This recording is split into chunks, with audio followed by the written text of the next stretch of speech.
From JBS Studios in Greater New York, this is the JBS News Update with Teisha Bader. I'm Teisha Bader with the JBS News Update for Thursday, July the 7th, 2022. Israel's President Isaac Herzog announced today that he will award U.S. President Joe Biden the Israeli Presidential Medal of Honor when Biden visits Israel next week. To thank him, Herzog tweeted, for being a true friend of Israel, grateful for his decades-long support for Israel's security, deepening our alliance, and fighting anti-Semitism. Biden is expected to arrive in Israel on Wednesday, July the 13th. The award will be bestowed upon him at a special ceremony the following day, Thursday, at the president's residence in Jerusalem. In another sign of warming of ties between Israel and Turkey, representatives from the two countries initialed a civil aviation agreement today.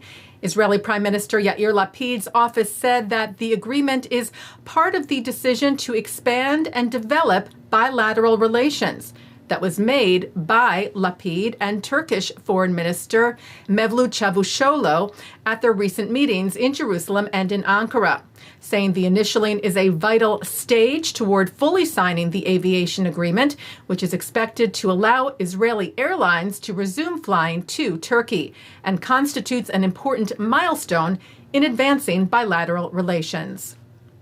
Israel's security agency, the Shin Bet, said it arrested a Palestinian man suspected of attacking an Israeli man, 47-year-old Yitzhak Dahan, in Bnei Brak on Tuesday, as we reported to you, in what is believed to have been a terror attack, although further details are under a court-imposed gag order at this time.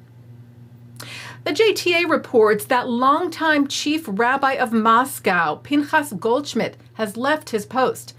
The 93-year-old, who has served in the role for the last 29 years and is also president of the Conference of European Rabbis, left Russia back in March, some calling his departure an exile, after Russia invaded Ukraine, with some reports saying that he was pressured to support Russia's actions, which he would not do. Goldschmidt was cited telling the JTA, "I am leaving a community in distress. But from the outside, I will do my utmost to help my beloved community."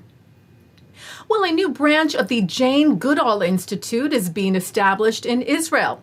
It will be based at the Max Stern Jezreel Valley College in northern Israel, with one of its focuses being the Bedouin community there. Dame Jane Goodall made the announcement herself via video message yesterday at the Israel Society of Ecology and Environmental Sciences 50th Annual Conference held in Tel Aviv. A chapter of the Jane Goodall Institute was officially registered as an NGO in Israel, the 26th chapter around the world. And one of its goals is to work on projects to restore degraded environments, working with indigenous people, as we do in Tanzania. JGI Israel hopes to work with local communities, including the Bedouins, on projects to reflood wetlands that have gradually been drained in the past 70 years.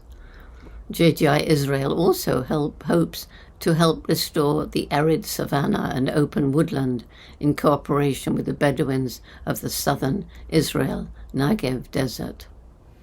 Dr. Itai Rothman, a leading anthropologist at the college and colleague of Goodall, will serve as co-director of the new branch. He told JBS the newly established Jane Goodall Institute Israel reaches out today to the public to partner with us to change the region for the better, with a Bedouin Jewish-led ecological restoration of historic savanna woodlands and wetlands of the Arabian Peninsula, Israel, Jordan, Egypt, and the United Arab Emirates. It is important, he said, for us to be a leader of hope and proactive endeavors to promote sustainability and citizen involvement for protecting wildlife, nature, and inspire peaceful life in the Middle East. Taking a look now at our programming for tonight on JBS for Thursday, July the 7th at 7 o'clock, it's Talmud Study. At 7:30, Alan Dershowitz talks about recent Supreme Court decisions, including the overturning of Roe v. Wade. At 8, Abigail Pogrebin sits down with outgoing CEO of the American Jewish Committee, David Harris.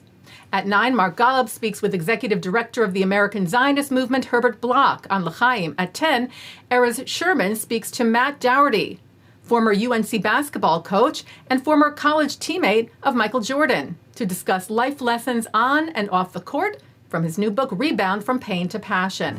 And coming up next, it's Good Week Israel. And that's the JBS News Update for Thursday, July the 7th, 2022. I'm Teisha Bader. Stay healthy, stay well.